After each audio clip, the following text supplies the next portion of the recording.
week, another show of Hawkeye with me, Dave O'Hara. Pleased to have you joining us. Got another great show lined up for this week. I know you'll think so after viewing it. We're going to have former Hawkeye basketball sharpshooting great, James Moses. Yeah, we're going back in the archives. Our buddy James Moses joining us. And after that, we'll have Hawkeye Insider David Eickholt. But for now, Craig and Stacy Schroeder, Fight with Flash Foundation via Facebook or fightwithflash.org. You two looking great as always. How's everything going with you two? Good, thank you. Yes. Great, thanks for being here as always. So Stacy, let's start with you today. A special day for a lot of us in the community, but especially in and around with Fight with Flash and Tater Tough and Brad and Darcy Schaefer. Yes. Today, as we record this on Tuesday, March 29th, it is the 1-year anniversary of the passing of Tate Schaefer. And we've had, there it is right there, Tater Tough and the wristbands. And we've had Brad and Darcy on this show because of you two. And I know you're close with them as a family, but also as an experience. So I'm going to let you talk a little bit about this 1-year marking for you folks. And also Craig's going to talk to us about an upcoming presentation you're going to have with Good Grief. So Stacy, whenever you're ready, please. Yes. Tater Tough. So Tate, he will forever be in our hearts. And we love the Schaefer family. They, like throughout the whole year, I mean, to us, as we know what they're going through is, you just feel like that year comes up so fast, but then again, you're like, oh, it seems forever that you miss. But we just are with those guys today. We hopefully we get to see them a little bit later. They're doing a little benefit all day from 12 to 5, so in Williamsburg. So we're going to stop over there and see them and hug them and love on them every day like we do. So you know, like with Flash, the indomitable spirit of that young man. He had DIPG, a little different than what Flash had, but to lose them at such young ages, but the indomitable spirit and the lifelong legacy they're leaving. And now both families, you two, and then Brad and Darcy, the Schaefers, carrying on the legacy of fighting cancer. But Craig, and thank you so much for that, Stacy. And Craig, with you and Stacy now going to be this upcoming Friday on the 1st, talking with the Good Grief with No Foot Too Small organization and foundation. Your work never stops either because, you know, we talk about OS, Owen Skelly, hashtag OS14, and unfortunately took his life at the tender age of 15, classmate of your daughter Haley at North Liberty High School or Liberty School. And it's just so sad that grief all around, Craig and Stacy, no matter how you lose a child, whether it be to sickness or mental illness, it's just, it never ends. It never ends, and we're very blessed that Robin Boudreau asked us to come and speak, and if there's anything that we can share on how to get up every single day and move forward, find a reason why to get up and to keep living and moving forward. And you know, a lot of it is that for each other, for the other kids that you might have, but also in the honor of the child that you lost. You know, we've said this so many times before, you know, losing a child is the worst thing, but you know, worrying about them ever being forgotten basically is with you every single day. And you know, we're excited about the presentation and trying to see if we can just help one person feel a little bit better or give them another little encouragement of getting through the unfortunate thing that they're going through themselves. Love your classic starfish story. You know, every little bit counts, every one thing counts. So Craig, Stacy, is always a bright light on not always the most easy subjects to talk about, but as you both have said and you show in your life the way you live, we've got to move forward. We've got to do it positively and tough times, but you guys are getting it done and leading the way in honor of Flash, but also with the Schaefers, with Tater Tough. So again, our hearts go out to them on this 1-year anniversary of Tate Schaefer's passing. So thank you both again so much. We'll catch up with you next week. Thanks, Dave. Thanks, Dave. You're very welcome. Thank you, and good luck with Good Grief. I know you're going to wow them as always. So, hey, for Craig and Stacy Schroeder and Fight with Flash Foundation via Facebook or fightwithflash.org, I'm Dave O'Hara with Hawkeye, back with James Moses, former Hawkeye sharpshooting great, in just a few moments. To make the Mershman Seeds delivery experience even better this year, Mershman Seeds is offering you a brand new Apple app called Mershman Delivers. It will give you the estimated time of delivery down to the second and updates you as our truck makes its way to your dealership. Mershman Delivers will provide you the answer to the number one question we get when it comes to delivery. When exactly will the Mershman truck be here? Available on the Apple App Store. Download Mershman Delivers today. From Tice Chevrolet. We've lived through some very interesting times the last few months. Ensuring everyone's safety is more important than ever. That is why we're participating in the Chevy Clean program. At your request, we will pick up your vehicle, service it, and return it after we've cleaned it using the current CDC guidelines. This is just another way to work towards exceeding your expectations. So give us a call and let us show you what it means to be part of the Tice Automotive family. Welcome back to Hawkeye with me, Dave O'Hara. There he is, my buddy, James Moses. You see him on the screen, former Hawkeye basketball sharpshooting great, late 80s, early 90s. So we're taking you viewers back in history a little bit. Not to age you, James. I'm older than you, so you can't complain. But my friend, great to see your smiling face. It's been over a year since we talked to you on this show last time. And how you doing? Everything going well with you? I can't complain, Dave. It's been going good. It's good seeing you, and it was good you reaching out and wanting to connect so that we can, relive some of the past and during this little history run of the Hawkeye. Yeah, well, thank you again for joining us. And hey, since we talked last year, you were at spring training when I talked to you and your wife Pam, and she's a Waka from Northeast Iowa, up by Cresco, my home area of Postville, Castelia. How's your nephew, Michael Waka? I see he might be the number 4 starter for the Boston Red Sox, no longer with the Cardinals, no longer with the Devil Rays or Tampa Bay Rays. He is now Boston Red Sox. How's the family liking that? Oh, we're loving it. He's loving it, and we're just excited of his opportunity. I mean, Boston Red Sox, very historic team, and just a lot of history. And matter of fact, when he was with the Tampa Bay Rays, the Boston Red Sox is the team that beat them to advance into the NLB playoffs. And so we're just so ecstatic that we get a chance to be a part of his run, and looking forward to getting to some games this year. See, look at you with all these Iowa ties. You're from LA area, and Tom Davis brings you to Iowa, and you go to Jess Settles' farm and play a little barn ball. And we just can't get the Iowa out of you now. 25 plus years with the Iowa Department of State of Corrections as a parole officer in the Des Moines area. Moved from Cedar Rapids, but as I mentioned, your wife Pam from the Northeast Iowa area near my home turf, God's country, as we like to call it, James. So great to hear about your nephew, Michael Waka. Good luck and continued success with him. But I want to go back in history a little farther, James, in your playing days. And I was talking to Jess Settles a couple weeks ago, and I love the story of you guys getting invited down to play a little barn ball with Kenyon Murray, and you found out how the farm kids live and play ball. But Jess Settles said it, and I want your opinion on this. You're a 1,200 point scorer in your career. Kenyon Murray was, and Jess Settles 1,600 points plus in his career. Last team to make it for the Iowa Hawkeyes, at least to the Sweet 16, was that 1999 team with Settles and Kent McCausland, who have both been on this show, coached by Dr. Tom Davis, your mentor and coach. What is happening with the Hawks, and why the drought? It's killing me, James. What's happening? Well, I know, I've heard lots of comments, and I know people have, wanted to say, well, what's going on with Coach McCaffrey? And I just want to, walk people back on the excitement that Coach McCaffrey was able to accomplish when they won the Big Ten championship. That hasn't been done since Coach Alford. In terms of, when you look at dynamics, and some people will say, well, that's an excuse. Well, I don't look at it as an excuse, because after the Hawks celebrated that nice big tournament win, that was 4 games. Then they had to fly to Buffalo. Then they lost 2 hours because we also had the time change, if people remember, for the weekend.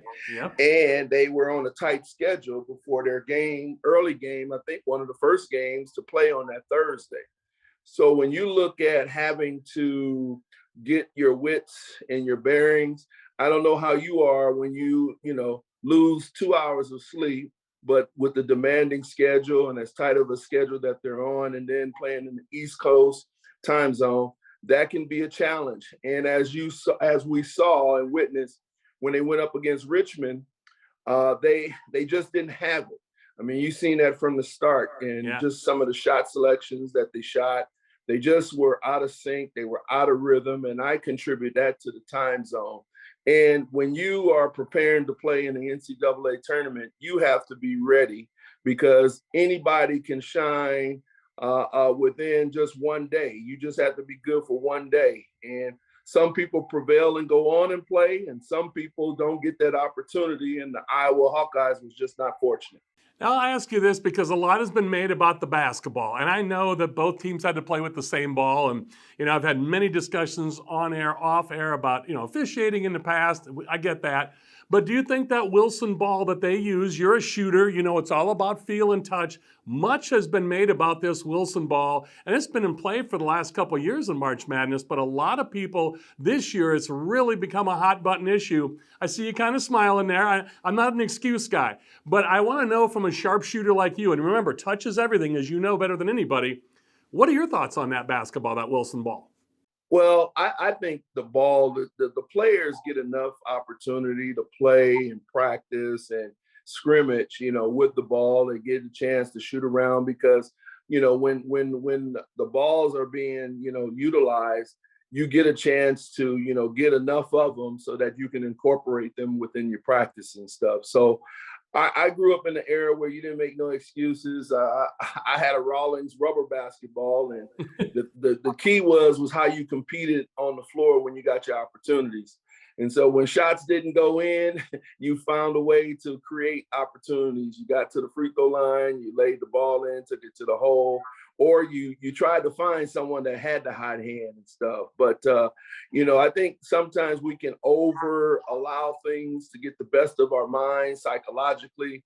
And I think that's what's really contributing to what a preference is with some of the players as opposed to what got decided.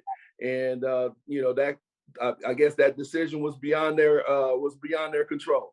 Yeah, you can only do what you can only do. But James, I got to have you retell the story that you told last year. And again, we have been renewed for another year. So I'm breaking news today. Sinclair Broadcast Group has renewed us for another year here at Hawkeye with me, Dave O'Hara, as well as a year ago when I had you on, or about a year ago, back-to-back weeks. We were only on in the Cedar Rapids, Iowa City, the Cedar Valley market. Now we're on in Des Moines, Sioux City, and Ottumwa, Kirksville, and cover the entire state of Iowa. So I want to reacquaint the viewing public, if you don't remember James, or you're not old enough to remember James's playing days. I love the story, and I got to have you talk about, as a seventh grader, you're playing in a tournament when Dr. Tom Davis was up at Stanford in Palo Alto, California, and you're up from LA playing ball. And Iowa was probably not forefront of your mind as a seventh grader from Los Angeles, California. Take us through that experience briefly of your first indoctrination into Dr. Tom and your introduction, and how this has budded into a lifelong friendship and a very successful playing career at Iowa. Oh, yeah. I'm not as futuristic as I thought I was, especially back then. But I played on a special team. It was called the M Squad.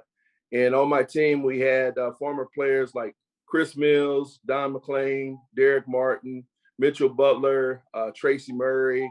We also had Trevor Wilson, Sean Higgins, who played at the University of Michigan. And then quite a few of those players played at UCLA. Chris Mills was one who played for Arizona, but used to play at Kentucky.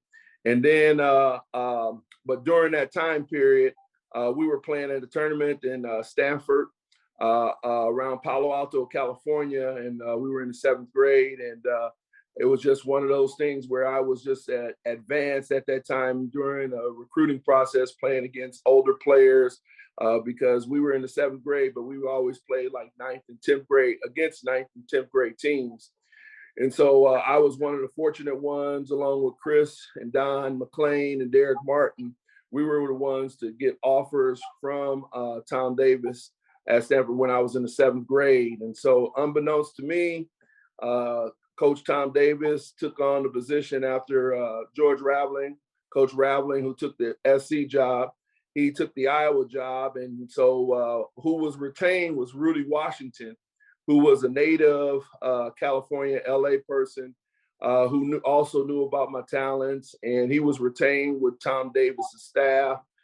Some people know Rudy because he was the head coach at Drake for quite a few years before he was replaced. But Rudy was very good during the recruiting process. Also, Bruce Pearl, who's at Auburn, was very well connected and knew of my talents during that time. And it was just nice to have that kind of recognition early on in my basketball development. to recognize me for that accomplishment, and that led to me making the decision to become an Iowa Hawkeye and an Iowa native. Now, James, I gotta go here with you. Kenyon Murray and I talked a lot during the season, some before games, and you're kind of smiling already. You know where I'm going with this. And Jess Suttles and I have talked. Kenyon tells me that he could have checked his boys, Kris and Keegan. And, Keegan and Kris both said, yeah, Dave, Dad tried to have us in the basement, watch his VHS tapes. He couldn't have held us. He couldn't have checked us. And, hey, man, you're a 1,200-point scorer in your career at Iowa. Kenyon is a 1,200-plus point scorer in his career at Iowa. Settles 1,600-plus, although Kenyon always jokes and says it took just 6 years. But the point I'm making is Kenyon said, yeah, Dave, but we could have locked up Kris and Keegan. We could play much more physical back then. I know it's hard to compare eras, but I would have loved to have seen you guys lock up. But I still see that competitive smile on your face and Kenyon's when you guys talk about locking up the Murray boys on the court. It is nice to see what both Kenyon's son and Michelle are doing and have done, especially this past season. It's nice to watch them, to see where they've come from and to where they're at. I do believe, though, with our competitive juices and knowing the development process and all the layers that it took for our kids to become who they are, we know the weaknesses. So, That's right. Kenyon being a former defensive specialist, me too, and knowing how to use our bodies now, because we would have loved to have Jess Settles' tenure, as well as Jordan Bohannon's tenure, to have another year or two to be able to play and do the things that we learned once our seasons was done. We would have loved to have a do-over. Well, I'll say this to you. Both Murray boys, we're hoping Kris comes back for another year. It's still up in the air with that. Keegan prospectively will go to the NBA as a lottery pick, not just a lottery pick, James. They're talking about top 5 or top 6, but we'll be watching that as the season goes. You see all of James's information at the bottom of the screen. James Moses, former Hawkeye basketball sharpshooting great, now in the Des Moines area with his family, relocated from Cedar Rapids, 25 plus years with the Department of Corrections for the state of Iowa as a parole officer. And James, I got to tell you, it is always great catching up with you. It's been way too long. We'll do it again soon. And good luck with your nephew, Michael Wacha, with the Boston Red Sox now, Major League pitchers. So, James, great stuff from you as always. We look forward to catching up with you soon. Thank you, my friend. Dave, I want to thank you. And I just want to state for the caveat, my wife, her name is Peg, for those people that are from her area in the northeast corner. But Peg Wacha was her maiden name, and it's nice to see what Mike's doing. But Dave, I appreciate you. It's nice to see you're growing with with the network, and wish you continued success. And thank you for having me on. See, now I did that on purpose. I called her Pam instead of Peg, and so now you don't have to sleep on the couch. And so, man. Thank you for the correction. Great stuff, and thanks for the time, and the wishes of good luck, and right back at you. James, we'll talk to you soon. Thanks, bud. All right, take care, Dave. Thank you. You too. Thank you. For James Moses, I'm Dave O'Hara. We'll be back with more Hawkeye in just a few moments. Hi, I'm Joel from Tice Automotive Family. We're living through some of the most interesting and challenging times many of us have ever seen. Knowing who you can rely on is more important than ever. Many of us turn to our families to get us through, and the same holds true here. From our fair upfront pricing to exceptional service after the sale, we truly want to exceed your expectations. So give us a call or stop by and let us show you what it means to be part of the Tice Automotive family. Who do you trust to produce the best yield? A seed company that's chasing technology or a seed company that's writing the book on it? Hi, this is Joe Mershman. Mershman Seeds has been treating soybeans for decades, long before it was commonplace. We're the leader in technology, introducing Mershman Seeds' latest advancement in seed treatment, with an added fungicide to help produce a faster, more even emergence every single time. Who can you trust with your yields? Mershman Seeds, your friend in the field. Welcome back to Hawkeye with me, Dave O'Hara. You can see my buddy, HawkeyeInsider.com's David Eickholt. David, So much to get to as always with you. We got a little extra time this week, but we'll talk a little men's basketball, little Blooters bunch. We talked wrestling the last couple of weeks. 5 All-Americans out of the 10 for the Hawkeyes. Spencer Lee will be coming back next year. So all is not lost for the Hawkeyes. Finished 3rd this year instead of last year's national championship with the Brands boys, but not horrible. But you've got a lot of great stuff to talk about. Blooters bunch, everybody returning. Caitlin Clark, Monica Sonano, the rest. And I hate to say the rest, but we start mentioning names, I'm going to leave some off. But you have some breaking news that you and Sean put out on Hawkeye Insider that we won't say the name. But it's a Utah area big man who may enter the transfer portal. The Hawk coaching staff, again, we record this on Tuesday afternoon, March 29th. Hawk coaching staff had a Zoom call. Take us inside of Fran McCaffrey's meeting room for just a few minutes, David. Yeah, I think this surprises in a way that Iowa is looking for another big man in the portal. It has nothing to do with Philip Bracha and the job that he did, and he is coming back next season, by the way. That was made official about an hour ago, so that's very big news for Iowa. But look, when you have Joshua Gundele, you got Riley Mulvey, 2 very young guys, you need a proven big, and I think that was a very big piece this year. Philip, that, great kid, really good player. He was guarding guys that were, 35 pounds bigger than him, 3 inches taller than him. So if Iowa dives in the portal, they are looking for a big man. I think if you can have that defensive anchor and guy that can really just finish around the rim and stay out of foul trouble, I think going into next year, that's going to be some very, very big news for Iowa. So I think it's good that Fran is exploring the transfer portal because I hate to say it, Dave, you can't really win without it anymore. And we just talked about that in great detail with Jeff Horner last year. He lost 4 kids from Truman State and went to the Nationals the last 3 years. And you know how it goes. I mean, as you're kind of shaking your head, it's the way of the world. And we talked to James Moses, former Hawkeye sharpshooting great, just segment before you. And, with Keegan and Kris, we don't know about Kris yet. And Kris did come out and say, I've got a decision to make. Keegan, I think that's a foregone conclusion. It's almost like Tyler Linderbaum in football. It's like, hey, you need to go. If you're going to be a lottery pick the way Keegan is, and not just a lottery pick, David, but as we know in a lot of the mock draft boards, Keegan's going to be a top 5 or 6 pick. Yeah, I mean, I've seen him really drafted number 5 overall lately to the Oklahoma City Thunder, which, by the way, I would love personally. I think he'd fit in with that team very, very well. But yeah, look, Kris has a big decision to make. I think you need to take a couple things into account, Dave.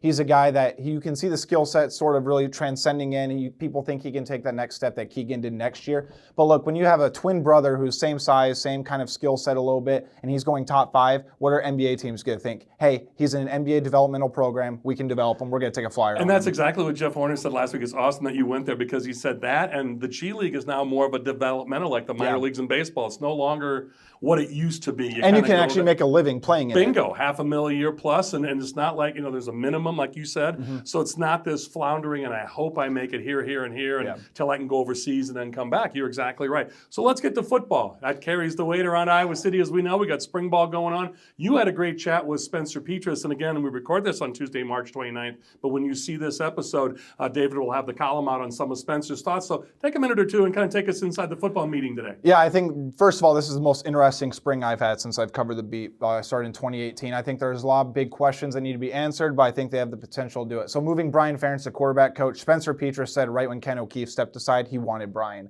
And I think it was a very interesting point because he said, look, if you want any 2 guys on campus to be well connected, it's the offense coordinator / play caller and the quarterback. So I think the move does make sense from that perspective. And James Vandenberg said this a couple weeks ago. Dave, I always played with just one. My OC was the quarterback's coach. So.